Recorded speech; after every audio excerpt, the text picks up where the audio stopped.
Welcome to Covered in Pet Hair, a boozy show for pet lovers on Pet Life Radio. I'm your host, Isabel Alvarez-Arata, and today I have the pleasure of having a drink and a chat with the author of Motherpuppin Adorable. I'll tell you all about her and her book as soon as we come back from these messages from our sponsors. Welcome back to Covered in Pet Hair. I'm your host, Isabel Alvarez-Arata, and today I have the pleasure of having a drink and a chat with a pet parent, a corporate attorney. She's an author, an inventor, researcher, and entrepreneur. She's an adventure seeker, a road tripper. She loves her coffee and seeing the world. She is a fitness fanatic and adrenaline junkie. She loves to drink cocktails and is wife to Brad, mom to humans by the name of JJ and Bo. She's dogma to Ruby, Dozer, and Zoe. She's horse ma to 8 horses. We're not sure if horse ma is a term that people use because I specialize in dogs and cats, but we're going to go with it. And she's also a polo player. How cool is that? She shares her life with chickens, cats, and soon will be adding goats to her collection. She is someone that doesn't understand why any dog wouldn't want to hang out with her. She's founder of the Popular Pets blog, author of Motherpuppin Adorable, What to Do When Your Dog is Better Than Everyone Else's, which is a tongue-in-cheek guide to navigating life with your dog. Her name is Kendra Clark, and she is my guest tonight. Thank you, Kendra, for being on the show. Thanks for having me. I'm so excited to chat with you and have a drink as well. Oh, yes, absolutely. I am very excited. It's not every day that I get to speak to an up-and-coming author with a super cool and novel book. But before we get into all that, I want to introduce our drinking game. Today, if you are participating in our drinking game, grab your drink. And every time that you hear this word, make sure you take a sip of whatever it is you're enjoying. But make sure you are over 21 in the U.S. to partake. Never drink and drive, and always drink responsibly. What are you having tonight, Kendra? I have a hard seltzer called Nude. Ooh, Nude. Yes. Ooh, a little sassy. We're going to talk dating and dogs, and I get a little sassy in the second game. So cheers to you. I'm actually having something that my husband/manager/bartender made for me because we're recording a little late today. He was home and he heard that you're an attorney, and he made me a scofflaw cocktail dating back to Prohibition, where people who were, above the law and drinking alcohol were called scofflaws.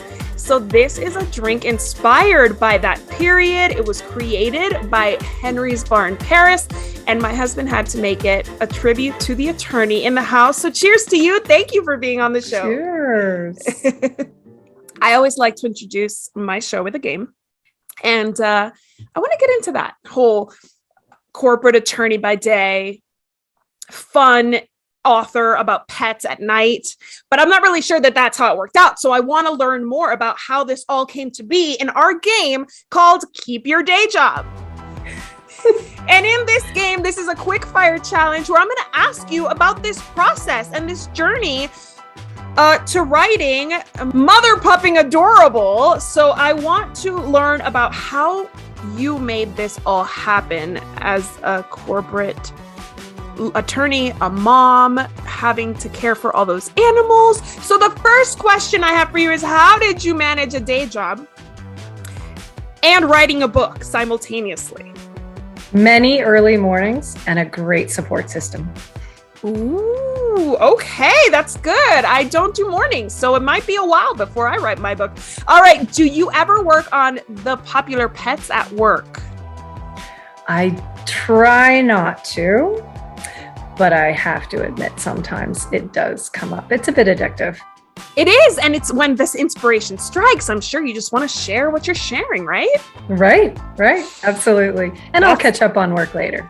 Exactly. How many hours a week do you work on all your professional endeavors? So my day job, for sure, at least 50. And then I would say my blog and writing and chatting with great people like you, probably about 15. Holy moly. All right. She is a hard worker. Can we tell? All right. And then how do you stay motivated? Lots of, well, I love what I do. And then also lots of fun time. So work hard, play hard is my motto. Ooh, I love it. There you go. I love that so much. All right. So where do you find the energy to do all of this, to work hard, play hard, write, law, all that stuff that you do? I don't know that I've found the energy, but I do keep going with caffeine and good times and good people. Caffeine, good times, and a nice hard seltzer every once in a while, right? Exactly. All right. Exactly. Well, you know what? I am going to read a little bit of your book because I love that it covers so many facets of dog ownership. One of the hardest things that we do when we get a new dog is naming the dog. Mm-hmm. So here is a little excerpt of what you have to say in Motherpupping Adorable about naming dogs. That which we call a rose by any other name would smell as sweet. Romeo and Juliet. According to Juliet, Romeo would still be perfect, even if he were not called Romeo. However, even though Juliet bore the pressures of feuding families, she did not have the pressures of modern day society to contend with. Adorable names matter and set the stage for invoking that awe. In the end, what we name our dog mirrors and contains some of the most deeply held hopes and profoundly felt intuitions. Our ultimate selection will serve as a genre guide and point towards our dog being what we most want him to be, or connect us to a cherished memory or bucket list aspiration. It is so true. Coming up with a name is so much more than just, do I like the sound of it? It has to have meaning. It has to sound good. But you also make a good point that it has to work on social media. So what recommendations do you have when somebody's getting a new pet and they want their pet to be Insta famous? What do you say to them? Check social media and make sure the name is free without a dot space or any other thing that is just confusing. Oh, yes. You don't want to have to get creative with like hyphens and underscores and things like that. I totally agree. All right. So can the average person who sets out to make their pet Instagram famous really accomplish that goal? Absolutely. It does take time, right? It's not going to happen overnight, but for sure. And you know what makes you Insta famous most of the time is being interesting. Right. And how many hours a week do you think somebody would have to invest in social media and their pet to be interesting? Yeah, and I think it depends, right? If you're already living an awesome life and you can take a picture of your dog at the beach and you can take a picture of your dog doing fun things and you're already doing those things, well, it really would fit into your lifestyle. Whereas when it's not natural and it's not part of what you already do, that's going to be a little more of an effort. And Absolutely. So there's where the rubber meets the road. It's so funny you should say that because I have 3 dogs. They're awesome. They're wonderful. I adore them. And they used to have like a really good following amongst my peers and stuff. I never made them Insta famous. I never gave them their own social media handles or anything, even though when we were living in Louisiana and I had 4 of them and then I had 5 kittens I was fostering, all that, they did kind of become a little Insta famous for a second.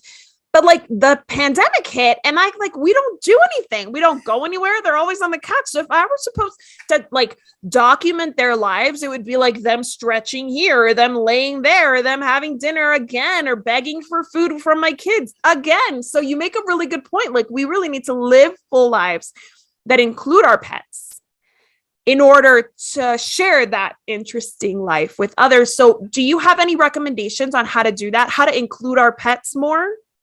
Sure. Yeah. So if you're going for a walk, there's actually a funny chart in the book about even those sites around you, the playground, the library, and all different kind of like a map key to great spots for photo ops. And so I think we just need to think about it. And that picture of your dog in the dog bed with a little bit poor lighting, is not it, right? But everywhere else around town, out and about, visiting the library, sharing a puppuccino at Starbucks, there's this a surprising amount of places where we can find some interesting and fun photos to share with others, where you will get that awe. Absolutely. I love that. Okay. So do your pets have their own Instagram handles? They do not, because I have to focus on so much time and energy for the popular pets and other projects that I have. So not today, unfortunately, but I am working on a new project related to goats, and they surely will as well. And I think the same principles will apply, except they may not be at Starbucks sharing a puppuccino with me. No, from what I've seen on social media about goats, you don't want to take them anywhere in public. That might be a huge liability because goats can get a little out of control, but I will for sure follow, because what is more adorable than goats? Like, I mean, only puppies and kittens would probably be more adorable than goats. All right. So your pets don't have their own Instagram, but do you have some favorite Instagram pets to follow? Oh my gosh. I think the people that do Doug the Pug are just so funny. And they've really, and you can see the touch of humor, and what they've done is that is truly hands down one of my favorites. Everything that we discussed will link in the video description, so you can go check out everything else. For now, I do have to take a break so we can hear from our sponsors, but don't go anywhere, because when we come back, I'm going to ask Kendra all about dating and dogs. Sit tight. Welcome back to Covered in Pet Hair. I'm your host, Isabel Alvarez-Zarada, and today I'm speaking to Kendra Clark, who is an author, who is a blogger, who is a lawyer by day and pet lover by life. She is going to help me decipher some key moves for those single people who have dogs and are, looking for the perfect mate. So in our second game today, Kendra, forgive me because it's about to get a little risque in here. This game is called Wing Dog. And according to Urban Dictionary, and please, audience, know that I did not define this as such. I am reading directly from the Urban Dictionary definition of wing dog, unless you are familiar already, which you probably already have an idea of what a wing dog is. So according to Urban Dictionary, a wing dog is similar to a wingman in that he helps his buddy get laid. Promise you that those aren't my words, but that's what apparently a wing dog does. If things go right and the wingman has done his job, the wing dog is at home to help you seal the deal. Sometimes the wing dog is good to meet girls at the park. So there's an example always on Urban Dictionary, like the term used in a sentence. And so here's the example of the term wing dog used in a sentence. I met 10 babes at the beach Saturday with my wing dog, Rhodey, which I think is a hilarious name to choose for this purpose. So we're going to talk about wing dogs and how a wing dog could help somebody land a date. And in order to do that, we're playing this game inspired by 6 essential rules for dating that I found on brides.com. Love it. All right, here we go. I'm going to tell you each of these essential rules for dating, and you're going to tell me how a wing dog would facilitate this process. Are you ready to play? I'm ready. All right, let's do it. Put yourself out there. How does a wing dog help? He can go with you to places where you wouldn't otherwise want to go alone. Such as? The dog park, the bar, out to lunch, because you're technically not alone. That's true. I've always been partial to eating by myself, but I get a lot of people just feel like dorks when they're eating by themselves out. So taking your pet with you to yappy hour by yourself is not like going to happy hour by yourself and being like the lonely guy or girl sitting at the bar. Yes, I totally hear that. All right, next one. Keep an open mind. How does a wing dog help? Oh my gosh, I have so many examples in the book of quite the opposite, where wing dogs, if they're not behaved properly, can actually mess up the deal. But keeping an open mind, if the other party had a cat, You could keep an open mind potentially if the wing dog got along with the cat. Ooh, I like that. My husband actually said something similar where because I always, when we're talking about the show, I will sometimes run the games by him. And he said, well, what if you kind of aren't sure about the person? Like you're like not sure about the chemistry, but your dog loves the person. So it might actually encourage you to maybe give another date where maybe you would have like shut it down. That is so true. I do have a section about that. What if they like your date better than you? Oh no. Oh my gosh. Well, let's not go that far. I mean, that I will shut that down so quick. You can't like anybody more than me, dog. All right, next one. How does a wing dog help you stay safe? Oh, well, they could protect you. Mm-hmm. And, you would maybe meet a date that you wouldn't otherwise meet quicker in person because you have a dog there as your guardian. That's true. That's very true. And you probably would be staying in outdoor public places, right? With dogs. Like that might be a more... Yeah. If you're like scared, you're getting like a weird vibe. You're like, well, I don't really want to go to happy hour with you, but I'll meet you at the dog park. Right. Yeah, I like that. All right, next one. A wing dog helps you set your own pace. Oh, for sure. Because you could blame, if you have to leave or do something, you could always say it's because your dog needs to eat, needs to exercise, any other things. Absolutely. I'm guilty of doing that. I remember having gone to, I think, the symphony with somebody, and I was totally getting friend vibes. I wasn't into it. I was exhausted. It'd been a long week. And my dog actually had a gastro issue. And I was like, my dog has a gastro issue. I can't leave him alone too long. And well, I think that's speaking about diarrhea in any dating context really shuts things down. So he was happy to see me go and we never got together again. So I totally agree. Perfect excuse to leave. All right, next one. Okay, so this tip is to remember forming connections takes time. How does a wing dog help you remember that? Well, you always have to think about their needs and how they will be accepted by the other party. And will they actually pick up the poop in the backyard with you, or will they not? Will they let you carry on life the same with your dog? So you can be more thoughtful about each step before you take it. It's so true. It's like having kids. Like I luckily am not a single mom, but if I were dating with children, I would be like, how is this person going to be as a stepfather? How is this person going to be as a dog dad, right? Like we definitely take our time and maybe observe things a little more closely because it's not just us that has, the risk of being let down. Right. I love that. All right, last one. And this one's an easy one. Your wing dog should help you maintain a positive attitude. How do dogs help us maintain positive attitudes in dating? By living. Being our pals and waking up and being there every day and being there when we get home.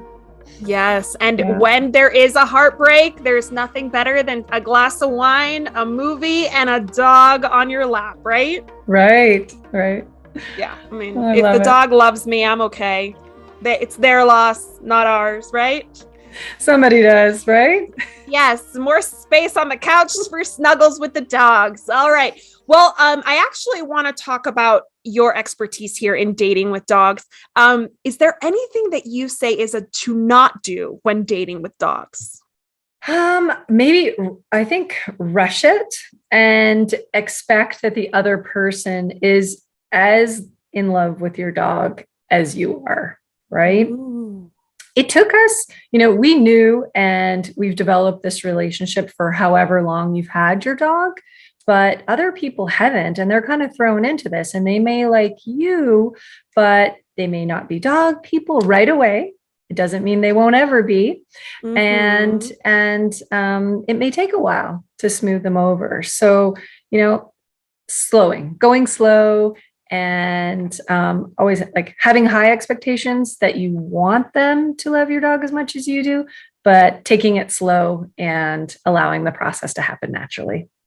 I love that. That is excellent advice. Yeah, I mean, it takes time for things to happen and for people to bond and pets to bond with each other. Absolutely.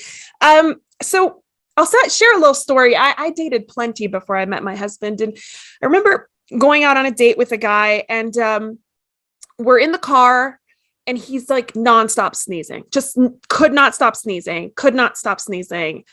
I mean, just like watery eyes, red nose. It was winter, and I was wearing a wool coat that was, of course, covered in pet hair because I've been working with dogs professionally since 2008.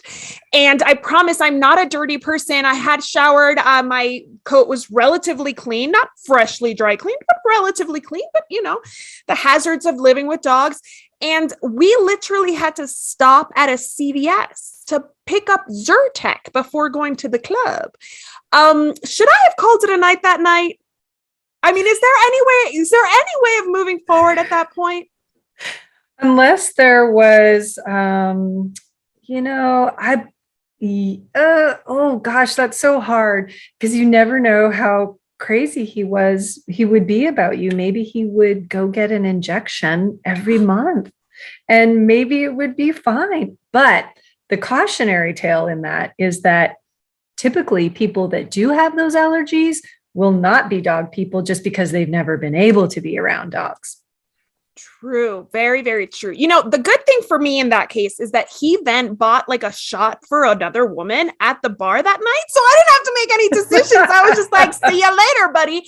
Not for me. But yes, I was happy that I gave him a little allergy attack before I left the building. All right. Next question is, you're an attorney, so I'm sure this comes up a lot for you.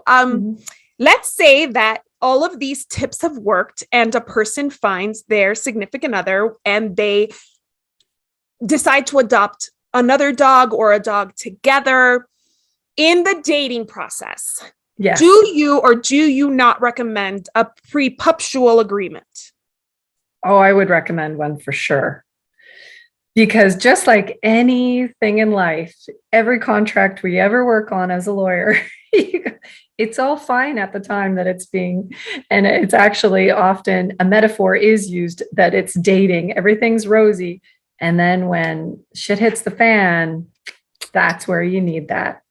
So at least, I mean, if you don't want to write it down, at least have clear expectations. They may be forgotten in the heat of things after someone truly falls in love, but you can remind them of that in the heat of expectation, in the heat of the moment, at least. Okay. So would you recommend, say that a woman and a man decide they're not living together, they're getting a dog together, they're moving in together in the future.